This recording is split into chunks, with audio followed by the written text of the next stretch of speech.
Teksa Ministria e Bujqësisë dhe Zhvillimit Rural po zhvillon dëgjesa publike me fermerët në kuadër të hartimit të skemës mbështetëse për vitin 2026, banorët e zonave rurale që kanë pak krerë bagti apo tok kërkojnë gjithë përfshirje. Duke qenë se deri më tani kriteret kanë qenë përjashtuese për fshatarët që kanë pak krerë bagti apo tok bujqësore, ata kërkojnë më shumë mbështetje nga shteti.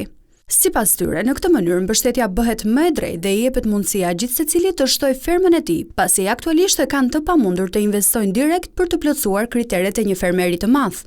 Shteti do të japi subvencionet për gjithë, jo për 1 për 10, por do të japi subvencionet për gjithë, si për 20 dele, si për 10, si për 3 lëp, si për 5. Ndërsa Xhemal Kajaçi nga fshati Fullqet shpreh se gjithë përfshirja në skemën e subvencionave motivon banorët jo vetëm të vazhdojnë të jetojnë aty, por edhe të rrisin fermat e tyre. Që toka edhe fshati është i gjithëve, nuk është i një po i një jo, është i gjithëve. Duke qenë se është i gjithëve, si unë shikoj dalim, se që ka 5, ta marrim një gjë. E pak, ose ta të hapim mund të bëjmë miliarder.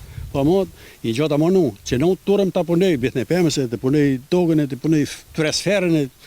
Ka shumë arsye mrena, ndihmon kompletin edhe e bë punëtorët që jetin pa qenë.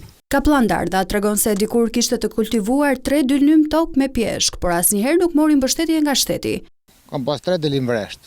I kom pre sepse nuk përfitosh asgjë, çojmë burrën me ishit, nuk u tregton, jam detyruar i kom pre. Kumlla, pjeshk, ka 27 vite që i kom pasu. Janë vite 27, por i preva sepse nuk funksionoi. Ministria e Bujqësisë pritet të shpallë skemën kombëtare mbështetëse për vitin 2026 në ditët në vijim, pas turit të zhvilluar në të 12 qarqet e vendit.